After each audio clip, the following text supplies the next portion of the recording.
A vida continua com Pedro Silva, aos sábados, no Rádio Clube de Angra.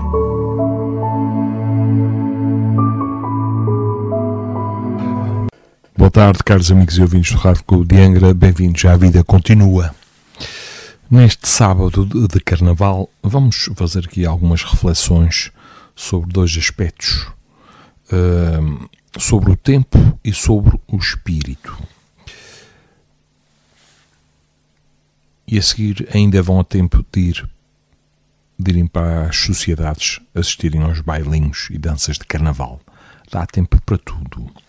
Em relação, caros amigos, ao tempo e ao espírito, um dos mais intrigantes conceitos da ciência, devido às suas implicações filosóficas e religiosas que se reflete na nossa vida, como, por exemplo, o passar das estações e dos anos, e assinala o processo de envelhecimento, o ciclo da vida, é o tempo. Vivendo o dia-a-dia, atribulado pela necessidade de sobrevivência na sociedade atual, que nos bombardeia com informações de todo o caráter, mas nem sempre agradáveis, evitamos pensar na transitoriedade da vida terrena. Aceitamos, sem questionarmos, que o tempo progride em direção ao futuro, pois a rotina da vida do cotidiano confirma esta seta unidirecional do tempo. O passado já passou. O presente está aqui e agora.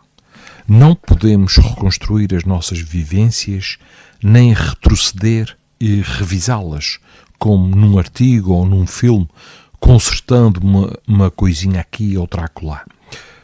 Podemos somente aprender e tentar novamente em outra ocasião, quando uma experiência similar acontecer. Medimos o tempo em segundos, minutos, horas, dias e anos, apesar da nossa percepção do tempo mental, emocional ou espiritual ser muito mais flexível e complexa. Os segundos que duram um acidente parecem eternos, enquanto que o minuto de espera por alguém que se anseia por encontrar parece prolongar-se por horas. A percepção unidirecional do tempo também não é absoluta. Existem ocasiões em que o tempo unidirecional parece deixar de existir e retrocedemos no tempo ou visualizamos acontecimentos ainda por vir. Estas experiências fora do tempo real, entre aspas, ocorrem em algumas pessoas, sensitivos ou médiuns, que podem ver ou sentir o passado ou predizer acontecimentos ainda por vir, acessando informações passadas ou futuras. Este senhor Edgar Allan Cayce, médium americano, que viveu entre 1877 e 1945, deixou-me uma ampla documentação sobre visões do passado e algumas predições futuras, fornecidas em transe mediúnico por mais de 40 anos, aqueles que o procuravam. Outro senhor, Eurípides Barçanulfo, que viveu entre 1880 e 1918, jornalista e médium de Minas Gerais, previu o dia da própria morte com pelo menos um mês de antecedência. Edgar Allan Cayce e Eurípides Barçanulfo são somente dois exemplos entre milhares existentes nas obras espíritas e literatura em geral de indivíduos que relatam conhecimentos detalhados de um passado longínquo ou trazendo informações sobre factos que ainda estão por acontecer, prevendo o futuro.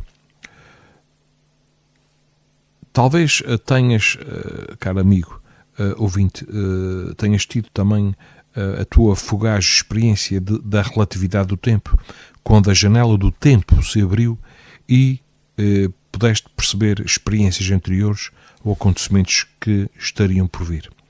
Devido à sua associação com o místico, o chamado místico, ou com os processos mentais e orgânicos, o estudo científico do tempo foi relegado por séculos para um segundo plano e tem levado ao longo da história da humanidade a debates acirrados entre teólogos e divergências filosóficas.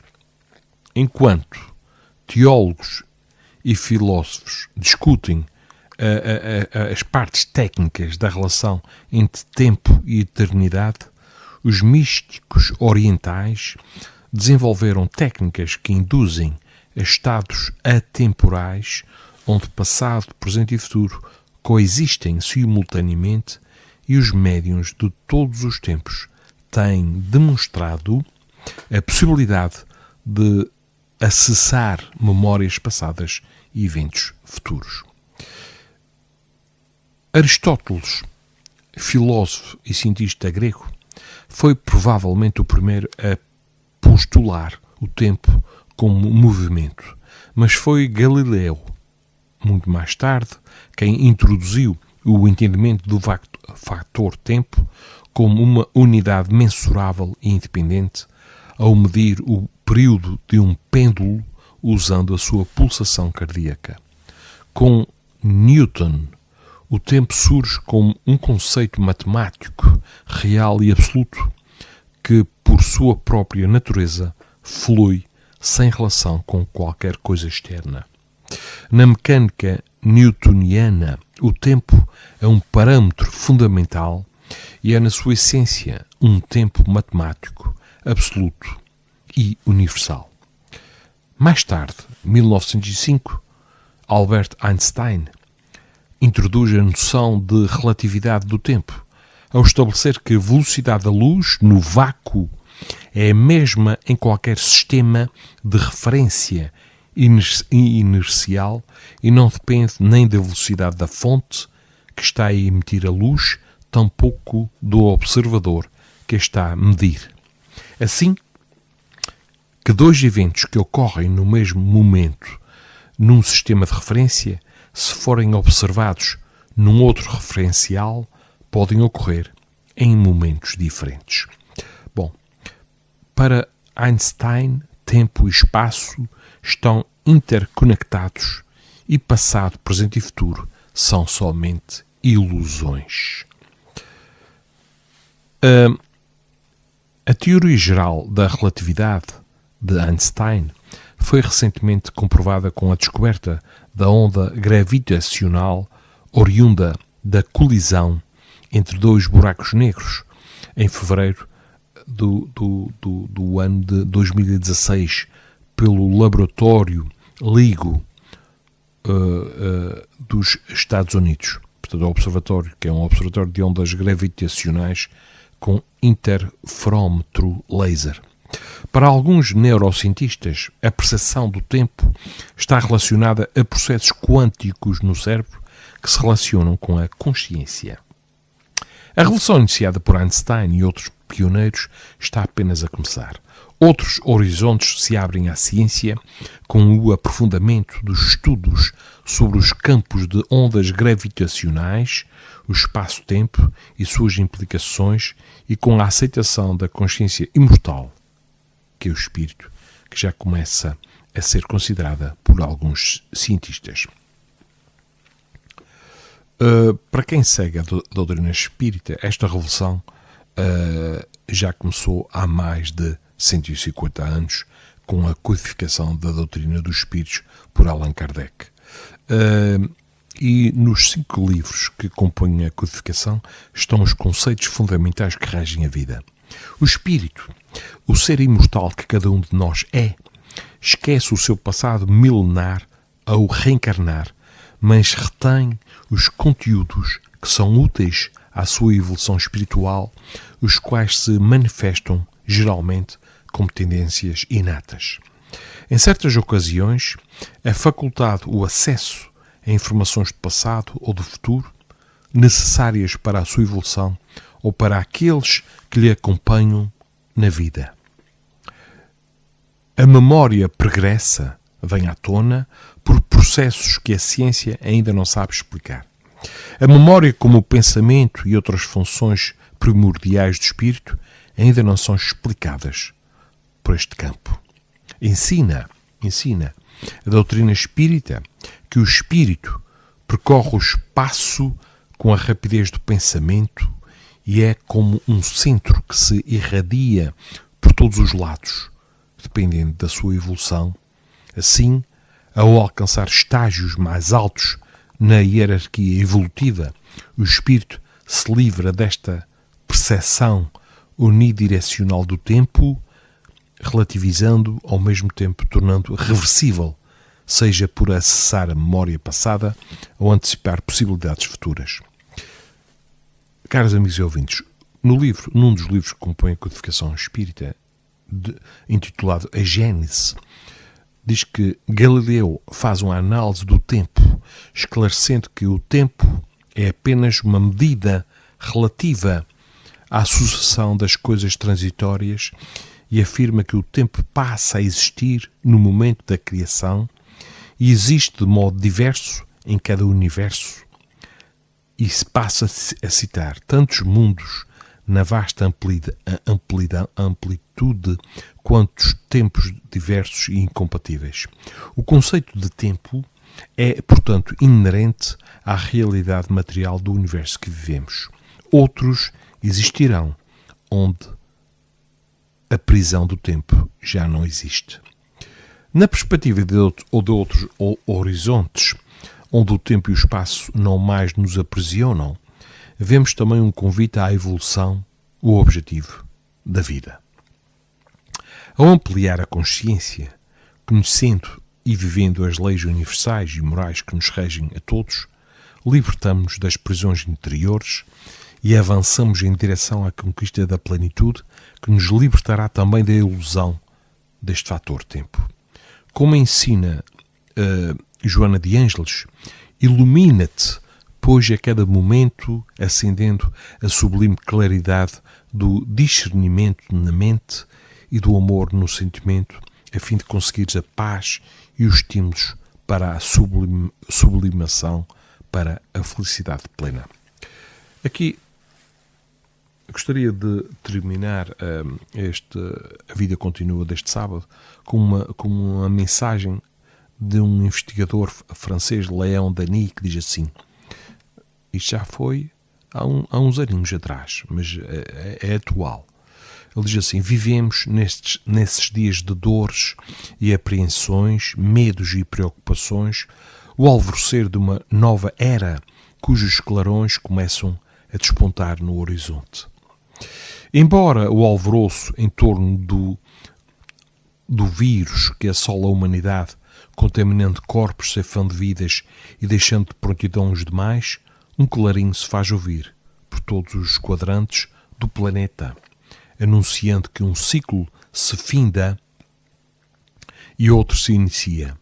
São tempos de transição planetária trazidos pelos ventos da renovação que varrem a poeira de um mundo cujo modo de organização social, política, económica e religiosa já não se sustenta mais. Um mundo que suplica por mudanças por meio das vozes que clamam por justiça e espírito humanitário nas diferentes relações estabelecidas nos mais variados países de todos os continentes. Vozes oprimidas e cansadas de almas sofridas que carecem de pão, trabalho, educação e uma melhor justiça social que diminua o abismo entre as classes, entre ricos e pobres. Nessa nova era, que surge em meio de um parto difícil e delicado, há uma criança, entre aspas, que desponta para nos dizer, nos seus primeiros vagidos, que o mundo é bom, que precisamos nos compatibilizar com a sua beleza, equilíbrio e organização por meio de uma conduta digna e em sintonia com toda a sua divina harmonia. Consoante a simbologia do texto bíblico, é chegado o instante dos bodes se separarem das ovelhas o joio do trigo e os que ajuntam dos que espalham, de cada um optar pelos caminhos que deseja palmilhar nas veredas do universo.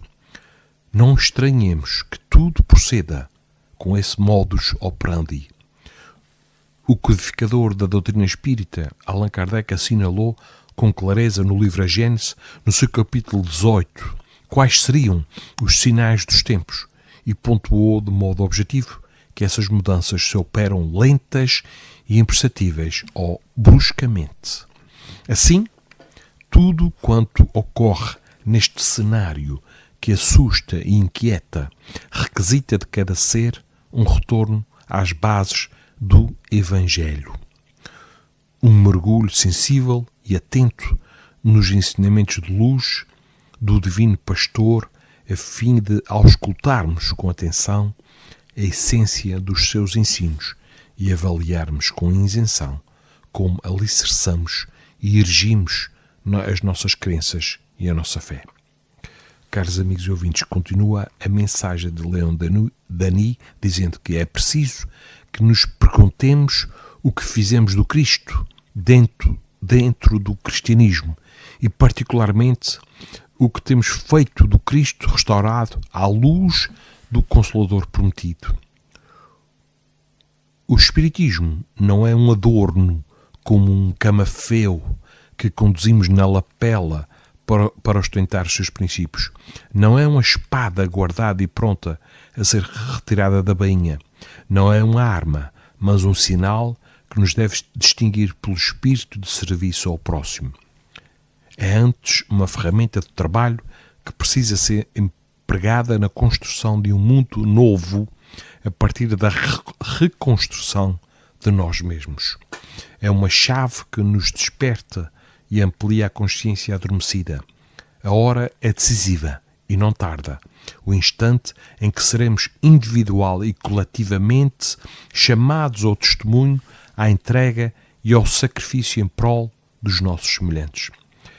A resistência que não deseja a renovação tem os seus muros e o seu exército de prontidão calcado em alicerces de areia que as vagas do mar haverão de levar, porque se assenta no poder transitório, na tola vaidade e fugaz, no brilho fátuo e sem consistência da intelectualidade vazia, sem a utilidade prática a serviço dos que sofrem.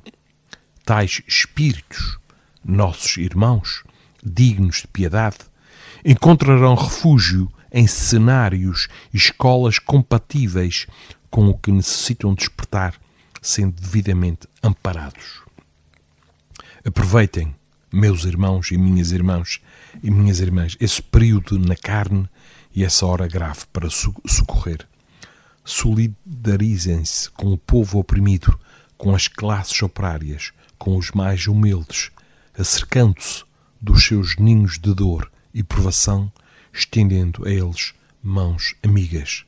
Levem pão, alento e toda a sorte de recursos que possam repartir. Fileiras de espíritos amigos, estafetas da luz, estarão convosco, amparando-os, inspirando-os no serviço fraternal. Tomem as medidas profiláticas recomendadas pelas autoridades competentes nas áreas da saúde e da segurança, mas não adiem o sublime ensejo de amor.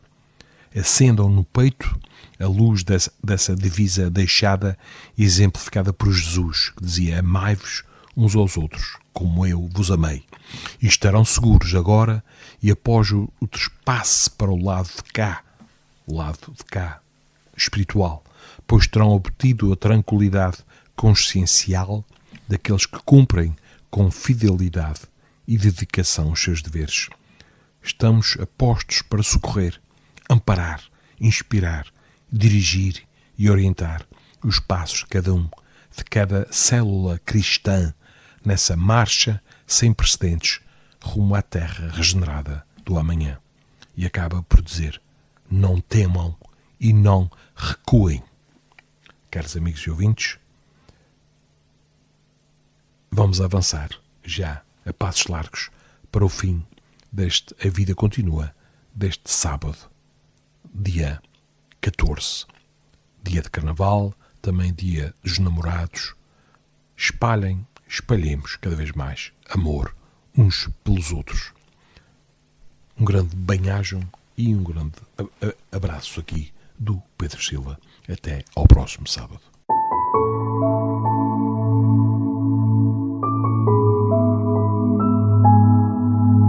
A vida continua com Pedro Silva, aos sábados, no Rádio Clube de Angra.